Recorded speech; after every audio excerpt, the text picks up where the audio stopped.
All right. Hello, hello, hello. Welcome to another episode of the Stories of Selling Human podcast. I'm your host, Alex Smith, and I started this podcast because I believe everyone in the world will someday be faced with a situation, could be business, it could be personal, that requires you to create change.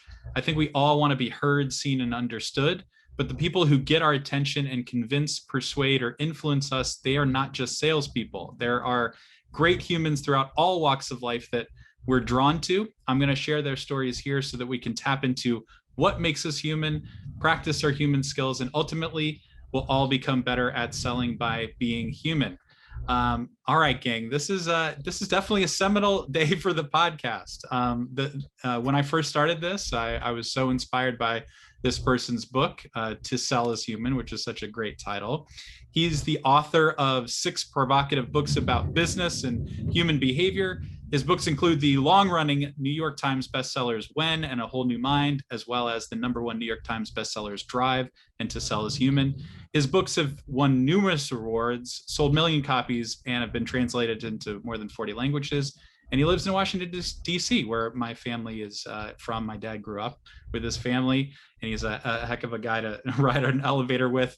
Please welcome none other than Dan Pink to the podcast. Welcome, Dan Pink. Hey, it's good to be here, Alex Smith. First off, I have to thank you for writing your book. The audience thanks you. This podcast wouldn't exist kind of just about what you put out into the world. And, I want to keep taking it farther and just kind of, shine a light on people that are doing what you taught so well in that book. So thank you so much for that. Sure.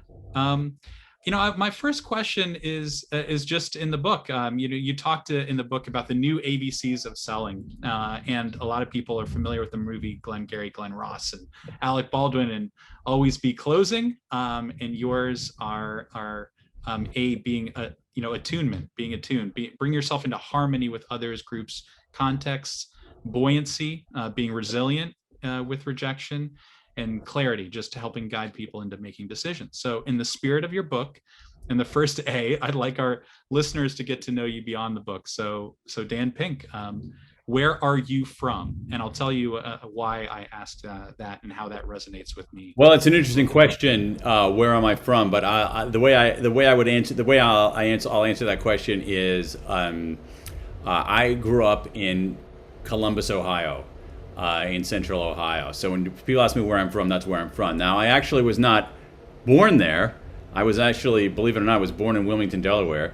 But I lived from age 6 through age 18 in Columbus, Ohio. And so that's where I think that I'm from. And it's kind of an interesting concept because if you like, that's only a fraction of my life.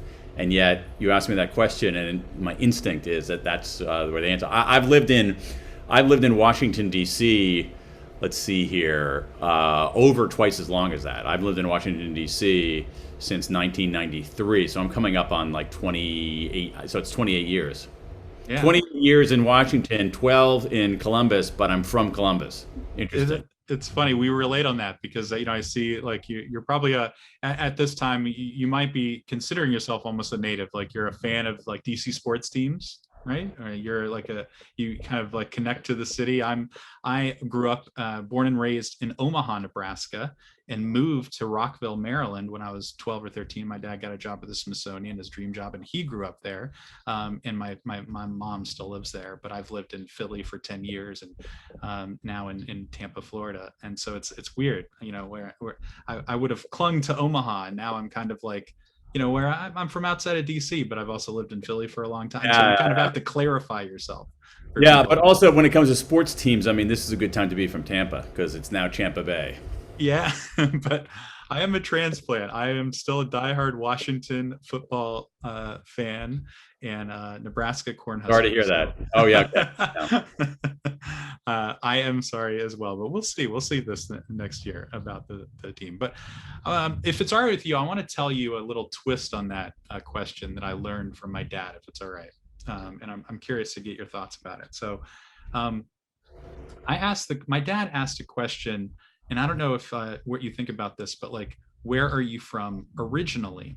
And he added that word originally at the end. A year ago, he was in a hospital in Shady Grove, Maryland, actually, outside of DC. And he, a lot of people on the podcast know he was in there. He was a DC native, worked at Smithsonian, teacher all his life, just fascinating, intelligent man, connected with people, lived all over Africa, could really connect with people. And I saw that concept in play in your book, where you ask people that question, where he would ask, he was in the hospital. He unfortunately had leukemia. He's in the hospital, but he would connect with these nurses by asking them, where are you from? These people, a lot of the nurses in Shady Grove Hospital, they're from other countries, Ethiopia, Ghana, Sierra Leone, and he has lived in those places. He lived in Sierra Leone for a year. So he would ask that question, where are you from originally? And, they would say Sierra Leone. And then he would say something like, how di body, which is a Creole, the local language, KRIO, local language of Sierra Leone. And they would light up. They would smile and oh my God, like they never expected him to say that. And I'm like, this is it. This is like this connection that a simple question, but he added that because people think, oh, this is my identity. This is where I'm from. I'm curious what you think about something like that twist. Oh yeah, no, that makes perfect. It makes perfect sense. I mean, I think that question, "Where are you from?" is also contextual. So, if I'm on an airplane, and someone makes the horrible mistake of talking to me and asks where are you from, I would probably say Washington, because in that context, that's where I'm from. But anyway, it's an interesting question because it invites the sort of things that you're exactly as you're describing. Yeah. So, I want to, kind of talk about you connect a lot of things in your work, in your books. You see a lot of things, and I think creativity. When I've had these interviews, the concept of creativity is just something that I don't feel like is maybe taught enough in sales. It certainly wasn't in my career.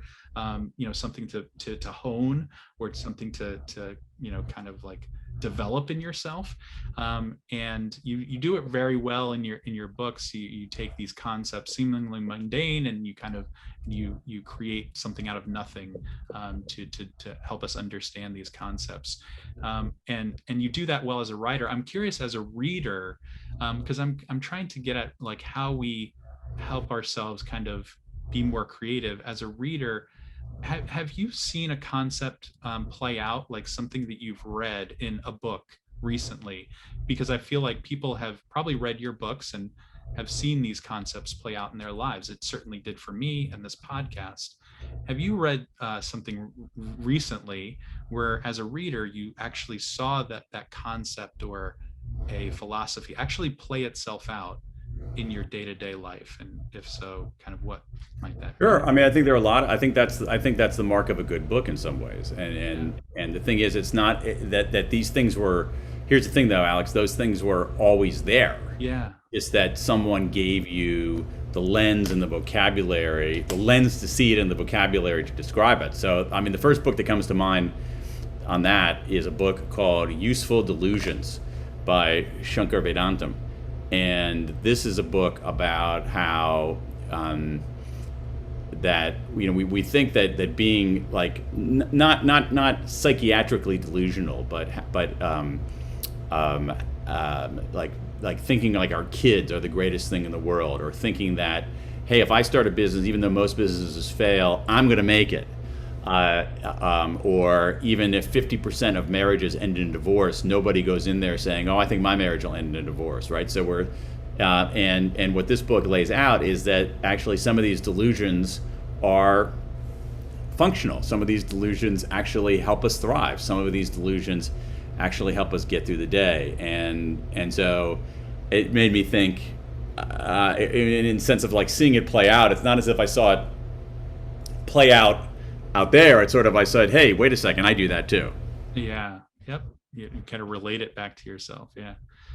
So I just feel like there's all these situations, a lot of people that may not really feel like they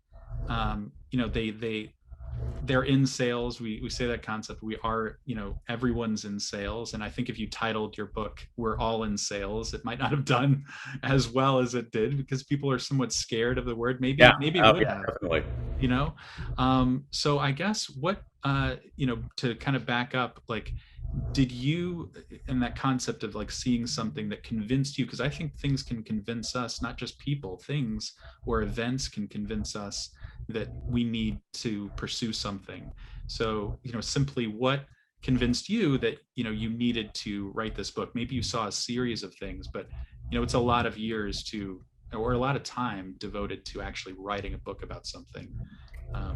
It is a lot of time. Writing a book takes a lot of time. You devote a significant amount of time and mental energy to it, not only in the creating of the book, but in sort of living with it for a long time. That's why picking a topic you're genuinely interested in is important. So this book that we're talking about came out a few years ago. I'm still talking about it, and that's good. That's a good thing. Don't get me wrong. That's a good thing. So there are a bunch of different things that came together that propelled me to write this. One of them was simply looking at my own life and my own calendar and thinking, like, what do I do all day? And I realized that a big part of it was try to convince people of stuff, and not only try to convince people of buying my books or whatever, but trying to, if you look on my screen right now, it's like I'm working on another book, and so I'm, working with my editor, and we're making some edits, and I'm trying to convince him, no, that doesn't make sense, and he's trying to convince me, hey, that does make sense, and so that's just and that has nothing to do with sales per se, but it has to do with persuasion, influence, convincing, cajoling, etc. To some extent, I'm trying to convince your listeners right now that what I have to say is worth listening to and is persuasive. So just looking at my own life made me think about that. So that's one thing. Second thing is that I wrote a book called Drive before this book, To Sell Is Human, and that book was about the science of motivation and how a lot of the things that we use in organizations to motivate people, particularly contingent rewards, like if you do this, then you get that. Those are far less effective than we think, especially for more complicated tasks. And in response to that, some readers said, well, what about sales? And I was like, what about sales? And I started looking around and I realized that there were actually some interesting models out there that had just emerged where they were getting rid of the typical kind of sales commissions that we would find in more old-fashioned sales. So that's kind of interesting. Maybe the work, and part of that was that the work of what salespeople did had actually changed. So that's another thing. And then the other thing I think that was always in the back of my head. So those two things are sort of in the front of my head because they've been pushed there. But this one was always lingering in the back of my head, which was this. So I've been writing about business for 20 years. And part of my job, part of what I do is I talk to people about their work and find that, I find that endlessly fascinating. But over the years, I had talked to a lot of people in sales, a lot of salespeople.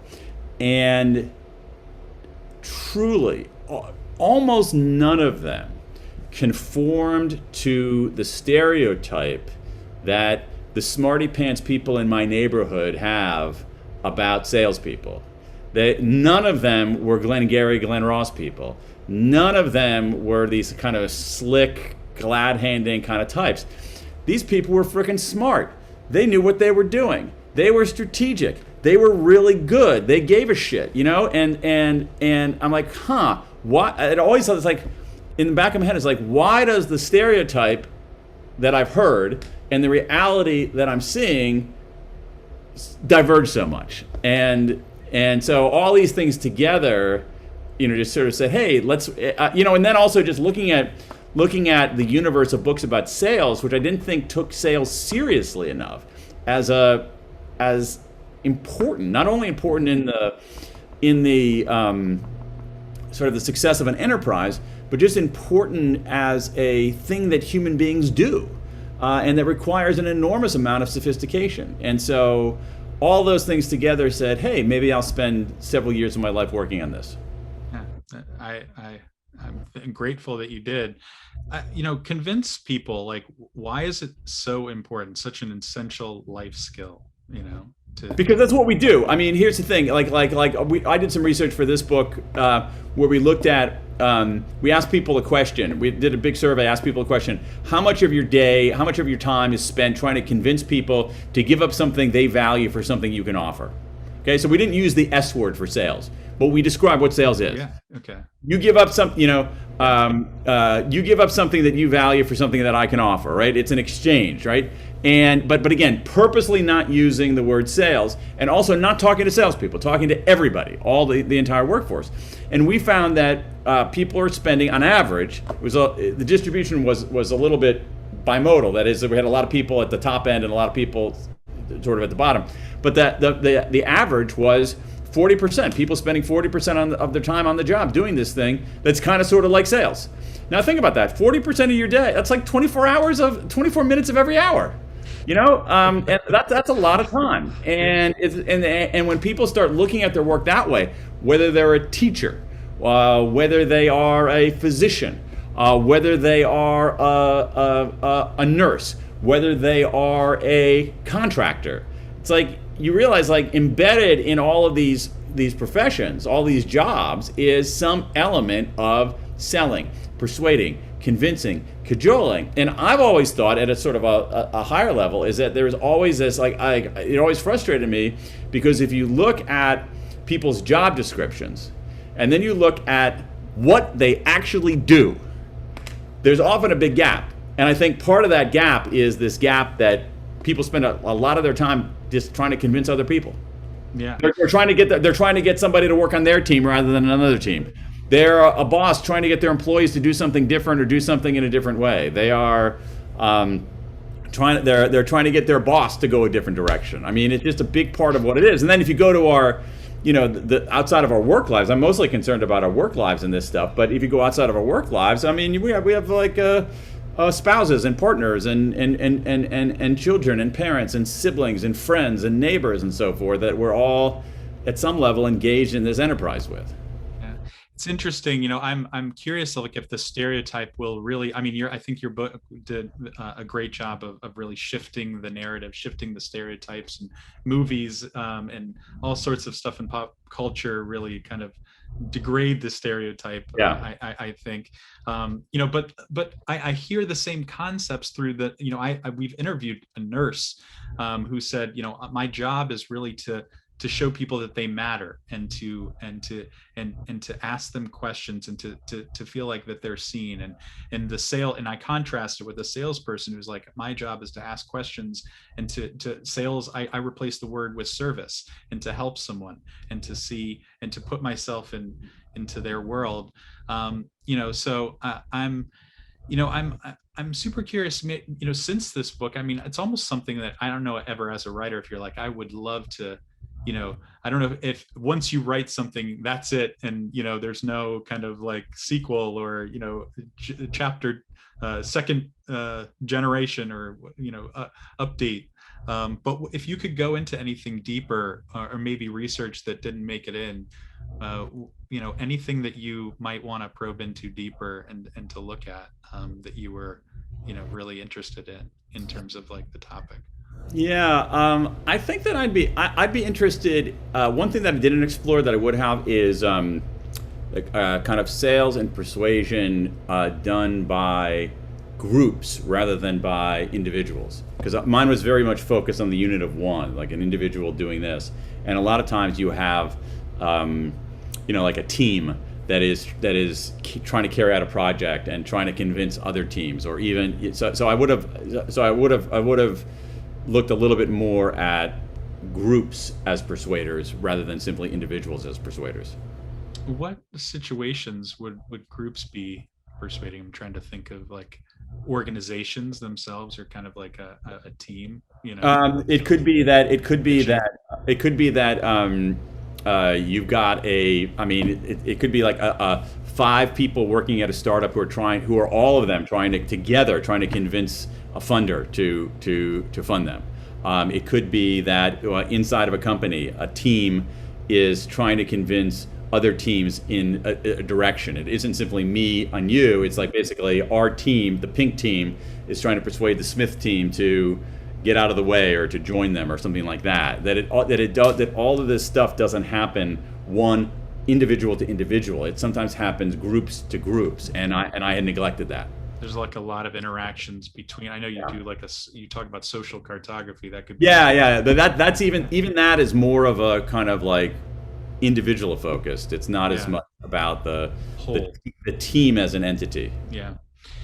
Um, a little bit of a pivot. So I'm really, I've always been curious of all of my guests. I kind of like try to bring out kind of and help them. You always say like it's always good that people come to answers on their own, not through extrinsic pressures or anything like that. I'm trying to, kind of I'm really curious about like the soft skills of sales.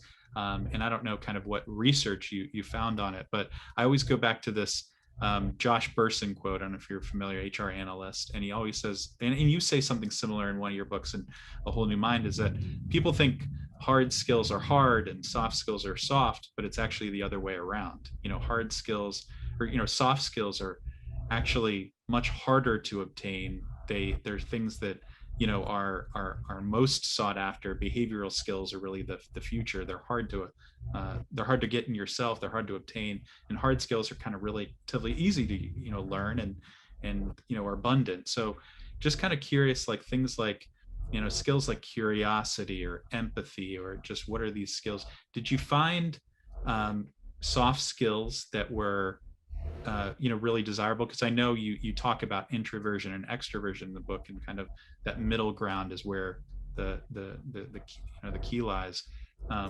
But what about skills? What do you know about that? Thing. I think that I think we've gotten so far past the hard skills, soft skills conversation in business. My God, that was a novel idea, in the 1980s. But I think that like anybody who needs convincing of that right now hasn't been paying attention.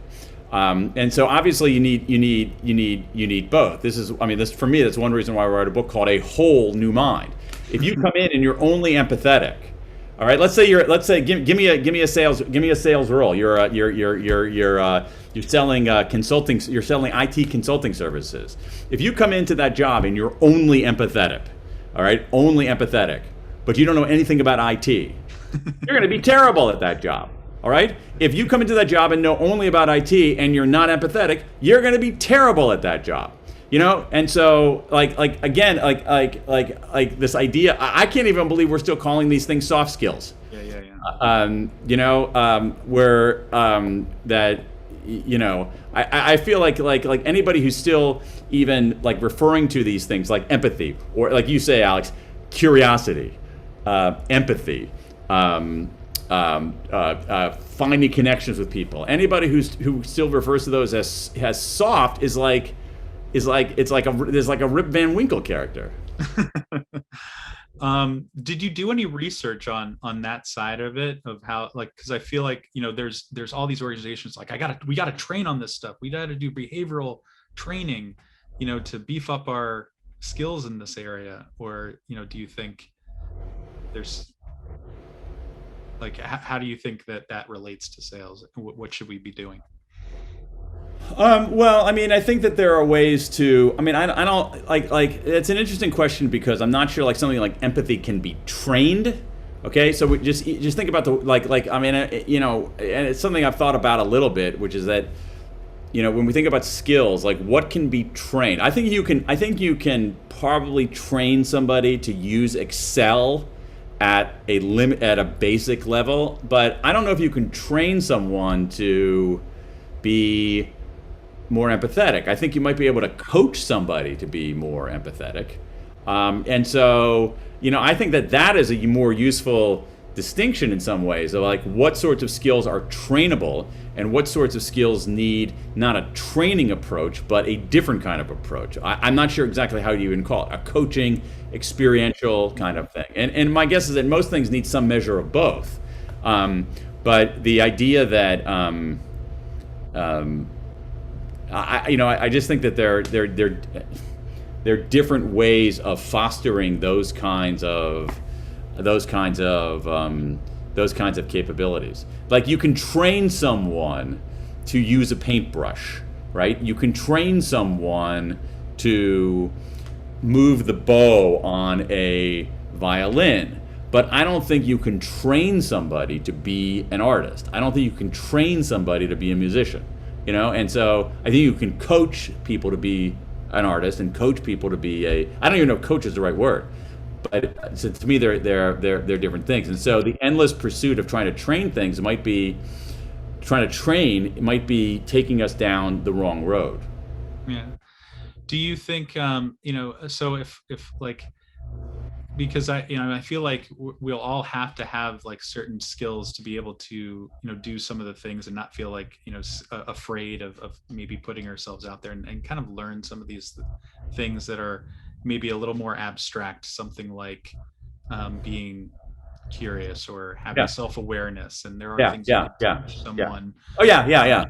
And so what would you say to the person maybe that's like, hey, like I'm sitting here, maybe I'm a nurse, I've just not ever really considered myself a salesperson. That's for sales. Maybe I'm a graphic designer, and I just feel like that word is like, that's just not who I am. I'm not trying to, kind of like, close people. I'm just doing my job. I'm an artist, right? But, still there are ways that you can maybe ask yourself questions or kind of look at certain situations. What would you tell that person?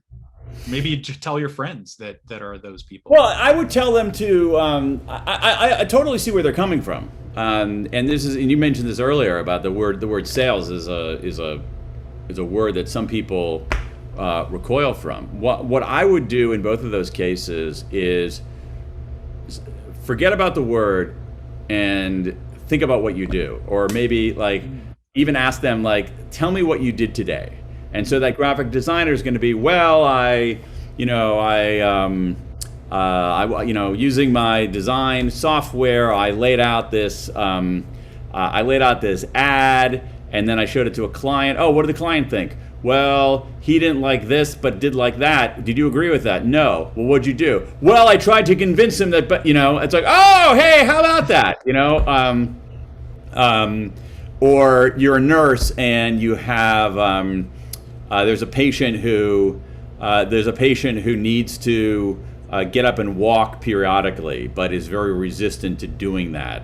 But that it's right for that patient's health. Okay, really, what'd you do? Well, I said, listen, just walk with me 10 steps and that'll be enough. Oh, look at that, So, that's like foot in the door, so I would just have them look, I would have them just literally narrate what they did today and point out to them that a lot of what they did is kind of like sales. Yeah. I imagine you probably notice things now that like stories, like are there any stories or things you've just noticed in your day? You probably, I imagine, notice things daily that are either sales to you or sales that you're doing that, maybe most people wouldn't consider it. Messaging, it's all around us. But yeah, it's all around us, right? Yeah. And you say, we have this, like, it's really just kind of this natural, something we have inside of us. Maybe some people haven't unlocked it, but just any advice for people on what to think about to maybe unlock that inside themselves, or maybe for the trained salesperson. Maybe we could take two of these. Let's talk about the non-salesperson first. Anything that you would suggest on how they can unlock it in themselves? And then for the trained salesperson, how do we become less like the, money focused, commission hungry, all for me, and kind of tap into this maybe a more human side of sales? I think that for the first group, what you have to do, let's go back to first principles. So what is attunement? Attunement is taking someone else's perspective. So, work to try to see the world from someone else. Try to see the world from someone else's perspective. Okay, and what can that mean? That can mean when someone says something to you and you're trying to understand them, repeat it back to them, paraphrase it, and see if you've gotten it right. Okay, that's like one very simple thing to do to figure out to get better at attunement and perspective taking. There's also, as there's a lot of research on mimicry, and even though it sounds duplicitous, we know from a whole pile of research that when we actually mimic people's gestures, mimic the way they're sitting, mimic their posture, repeat their language, That's something that we do naturally as human beings, and that's actually, and so being slightly conscious of that is a way to enhance their ability to undertake someone else's perspective. So I think that those kinds of simple practices will get anybody better at this quality of attunement, which in turn will get them better at moving others. And I think it's the same thing with the B, with the buoyancy. All of us get rejected all the time, whether we're in sales or not. And so how do you stay afloat in that ocean of rejection? And again, there are all kinds of techniques that we can use to begin to develop that. One of my favorite techniques for that is from Martin Seligman, called the 3 Ps, which is rejection feels so bad that we tend to catastrophize it. It feels terrible. We say, oh my God, it's all my fault. It always happens and it's going to ruin everything. And so what you do is you rebut that. And so with the 3 Ps, so you say, is this pervasive? Does this happen? Is this personal? Is it entirely my fault? And the answer in most cases is no. You can always improve, but in most cases, if you're not getting the deal or if someone's not going along with you, it's probably not entirely your fault. So is it entirely personal? Is it pervasive? Does it always happen? When we get rejected, it feels like it always happens, but again, rebut yourself on that. Is this pervasive? And finally, is this permanent? Again, we catastrophize these things. We say, oh my God, it's going to destroy everything, but most things don't destroy everything. And so that's a technique that anybody can use for remaining buoyant, for remaining afloat in this ocean of rejection. Now, clarity, let me come to that, because I think these tips, Alex, are useful for both people who aren't in sales, but also but for seasoned professionals. So when you think about, clarity, to me, clarity has 2 dimensions. It's a little bit further afield. One of the things about clarity is that it used to be that especially in, let's take being a physician or being a car salesperson. Okay, same thing. All right, if you same thing. If you like the reason for a long time, the reason you were an expert was because you had access to information that no one else had. Expertise hinged on having privileged access to information. But now, whether we're talking cars or whether we're talking health, the expertise doesn't come from having privileged access. Everybody has the information, right? And so where does expertise come from? Expertise comes not from accessing information, but from curating information, from making sense of information, from separating out the signal from the noise in information. And so for the car salesperson, it's someone coming in with, a sheaf of things saying, oh, I think that this make is better than that make, and this model is better than that model. And the car salesperson saying, okay, maybe, but that's not a great source. And here's what I found in my experience. Or to take the non-sales example, it happens all the time with. Here's the thing. Here's the trajectory. It happens all the time with physicians. It used to be back in the early days of the internet. People would go on AOL before they went into their doctor, and they'd come in with these printouts, and they'd say, "Doctor, I know what's wrong with me. And here's the prescription I need." And doctors would be appalled. Doctors would be offended. Doctors were like, how dare you, put that away.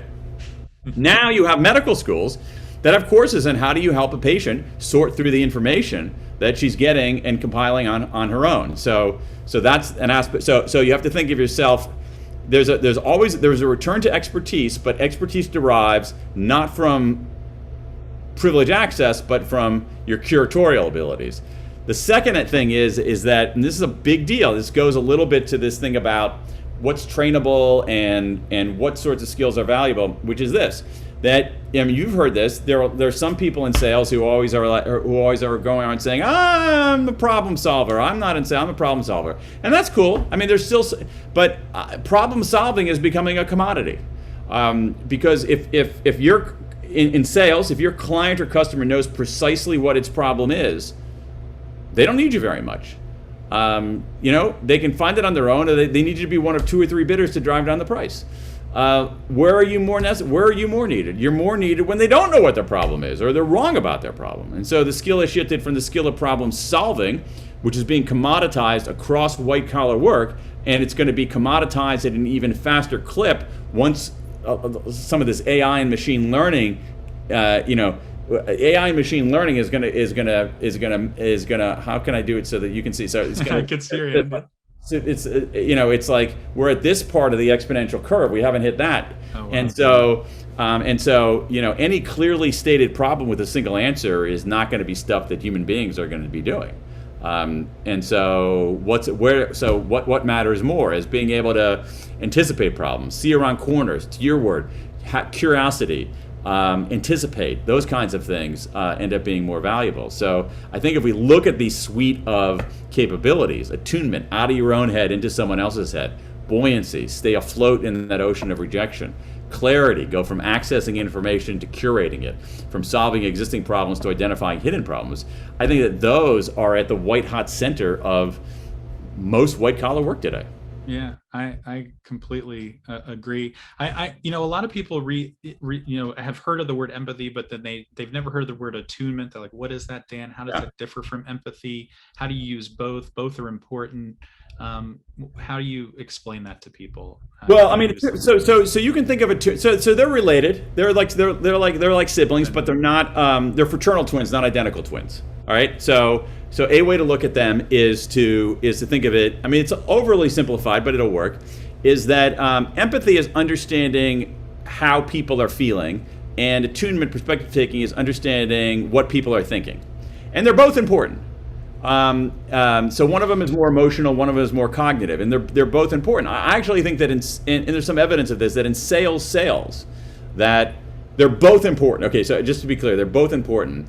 I think that in sales, in pure sales, I think that the cognitive ends up being a little bit more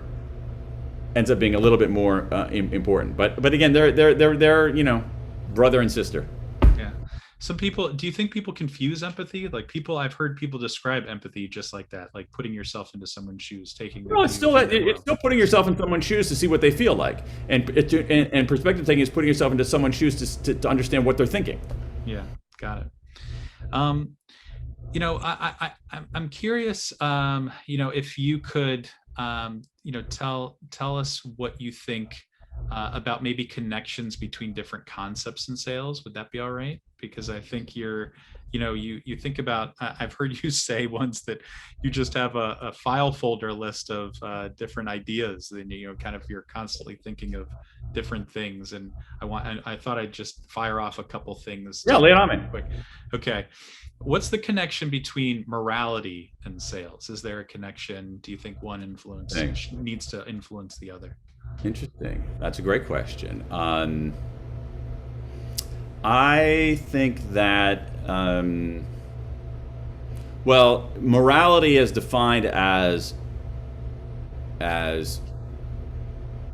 fairness, like not, yeah. So I think that the solution is this, that in a world today where you're awash in, where buyers of anything have lots of information, lots of choices, and all kinds of ways to talk back, that there's a pragmatic reason to be moral. That the low road is no longer an option, or it's less of an option. There's still scam artists and whatnot around, but the low road in sales is actually much harder.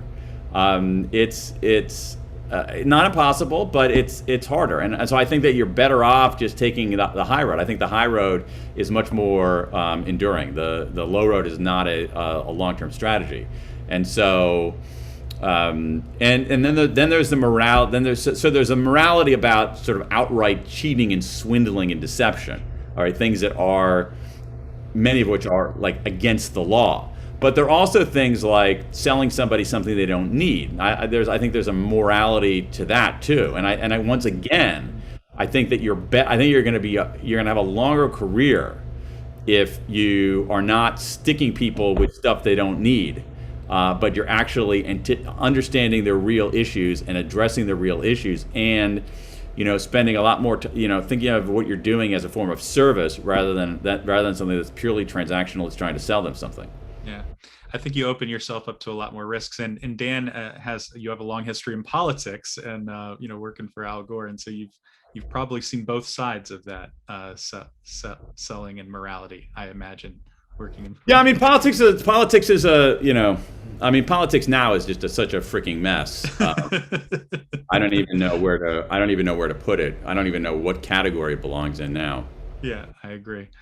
Next one. What about the connection between sales and the concept of regret? People that are making buying decisions, and maybe they're thinking of like, I don't want to have to go back on this, or maybe they've bought something and they're like, oh, should I have gotten that? Is there a connection, and if so, what?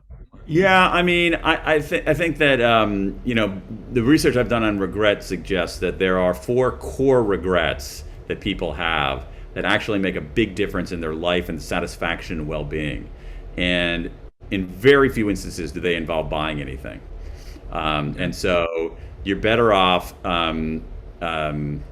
You're better off not getting too absorbed in regret if you're thinking about lawn furniture or microwave ovens, and focusing your regrets on the big regrets that people have in their life, which is, did I maintain and establish close connections with people? Did I do the right thing?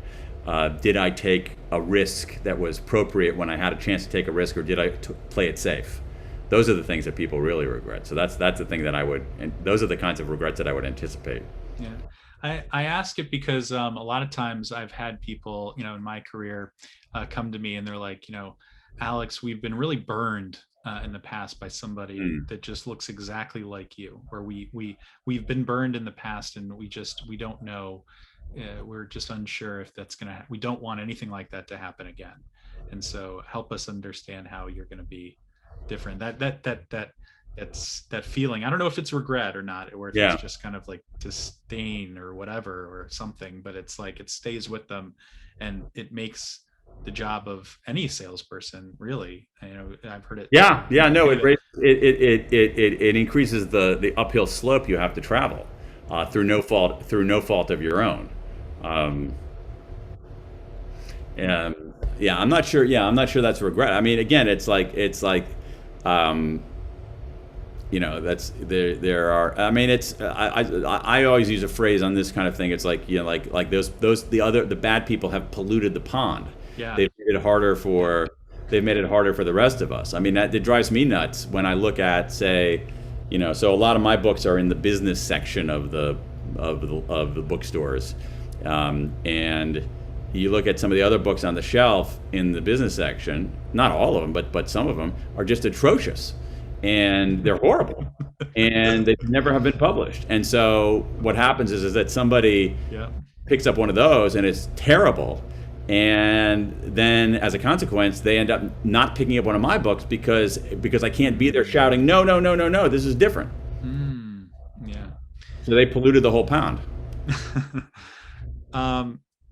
Is there a solution to that? How do you combat that? Convince people that no, I'm not like all those other. I mean, I know you do. I think what you do is you focus on what you can control and what you can't, and it's harder to control other people's behavior. But what you can do is focus on your own behavior, your own morality, and your own reputation, and make that as sterling and inviolable as possible. And I think that over the long term, that's a good strategy. That doesn't insulate you fully from that other stuff, but it can be a kind of an antidote to it. Yeah, I think I heard you and Tim Ferriss. You said something like, if you could put anything on a billboard, it's like assume good intent or people are good. Well, maybe. I think that's true in a lot of our dealings, like in workplaces. I mean, what's happened with a lot of work. If you look at a lot of workplace policies, if you ask people this question, okay, how many people in your organization generally work hard, care, want to try to do the right thing, willing to put in effort, and people say, I mean, you ask that question, and the answer is usually like 95%. And yet we have all these policies that are designed for the 5%, and they end up shackling the 95%.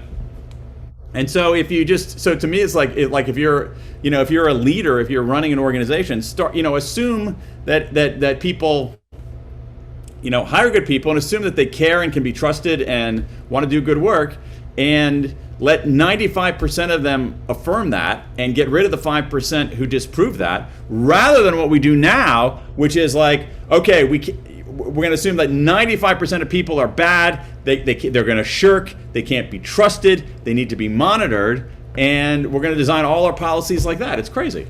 Yeah, that is funny. I noticed it myself. Dan, kind of, as we end off, like, what is your hope for, what that book, because I think one of the, the greatest lines, like at the end, you say, if you're thinking of sales, like just ask yourself two questions. How do I make this person's life better as a result? And how is the world better off as well? And a lot of people don't think about that second one. So what is your hope for, where where people will lead, or where sales will be viewed in the future? What do you foresee? Well, I mean, I think that at one level, I want to destigmatize it, especially among the smarty pantses who look down on it. So and recognize that it requires a great degree of intellectual sophistication, and then certainly, if in the pure business sense, it's some of what makes the economy go. So it's urgent and important and significant and worthy of respect. That's one thing. And the second thing, though, is I want people to maybe it goes back to your earlier question, which is essentially saying understand that the best way to be a good persuader over the long term, the best way to be a good influencer over the long term, the best way to be good at selling over the long term, is to be a decent human being, is to tell the truth, to keep your word, to help people get better.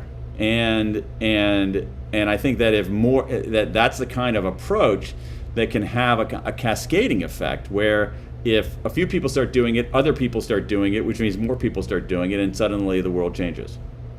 Hopefully we can have more movies that are describing people as it. Dan, I always like to end off on a fun question, because I feel like there's this art of sales, right? We all have this individual ways of practicing fundamentals, whether they be it with your book or Cialdini's book, Influence.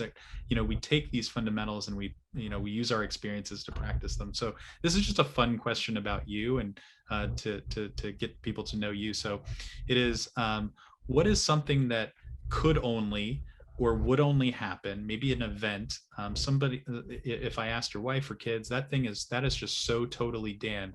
What is just one thing that could only or would only happen to Dan Pink?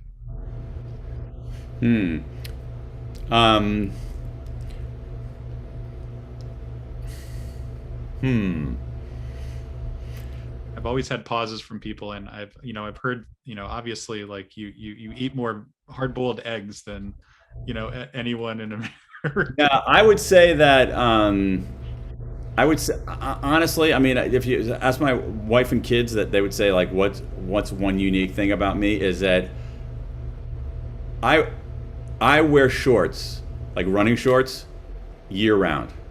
Like, it could be the middle of January, and I'll put on a pair of shorts, and I will, even go outside in shorts. It's like, I think that I sort of dress. Unfortunately, this is not a good thing about me. I sort of dress like a 1980s gym teacher. And I can't see for the you can't see it, but I mean, here, okay, here we go. So underneath this, like, I put a pullover. I put this quarter zip over, but what I have is an NC State. Yeah, nice. I own. This is embarrassing. I own 45 or 50 college T-shirts. Like, I could go every day of a month wearing a different college T-shirt, even though obviously I don't have affiliations to most of these colleges. So I'll be walking down the street here in Washington, and like someone will shout out of the window, "Go Shockers!" because I'm wearing my Wichita State T-shirt. And you're just like, okay, cool. Oh, and what am I? Oh, I'm wearing that today. Yeah. It's always startling to me because I'm like, oh yeah. That's great. Dan, thank you so much just for the insights, and hope to continue to learn from you. What would you ask, or what would you want people to do to kind of just learn more about what you're putting out into the world, and They can check out my website, which is danpink, DANPINK.com. There's descriptions of all the books and all kinds of free resources and a newsletter and all that kind of good stuff. Awesome. Well, I will direct people there. Dan Pink, I can't thank you enough. We met really in person just for a minute or two after his speech in Philly, and it's taken us to some great places. Thank you. You found your train that day, hopefully. When probably. I'm here. I made it to Washington eventually. Yeah. All right. Thank you so much for joining. All right, Alex. Great talking to you. All right.